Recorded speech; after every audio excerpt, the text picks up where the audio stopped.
दूसरी जानिब 24 नवंबर के एहतजाज से कबल रावलपिंडी में भी दफा 144 नाफिज कर दी गई।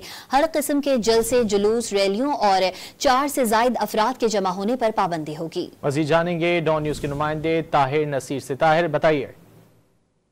देखिए, रावलपिंडी के डिप्टी कमिश्नर हसन वकार चीमा की जेर सदारत जिले इंटेलिजेंस कमेटी का हंगामी इजलास हुआ। इडरियाला जेल और इसके तरफ से रावलपिंडी के मुख्तलिफ इलाकों में बदअमनी, दहशतगर्दी के खदशात शायद पेश किए गए हैं। डिप्टी कमिश्नर रावलपिंडी ने 26 नवंबर तक दफा 144 नाफिज कर दी है और नोटिफिकेशन में कहा गया है कि हर किस्म के जलसे, जुलूस, रैली और 4 से ज्यादा अफराद के जमा होने पर पाबंदी है। दफा 144 का नफाज रावलपिंडी में मुमकिन दहशतगर्दी, बदअमनी और शर्तपसंद अनासर की जन से शिद्दतपसंद सरगर्मियों के खदशे के बायस किया गया है। डिप्टी कमिश्नर हसन वकार चीमा की जन से जो नोटिफिकेशन जारी किया गया है, जिला इंतजामिया ने इस हवाले से 26 नवंबर तक दफा 144 का नोटिफिकेशन भी जारी कर दिया है। जी, अपडेट कर रहे थे ताहिर नसीर, बहुत शुक्रिया आपका।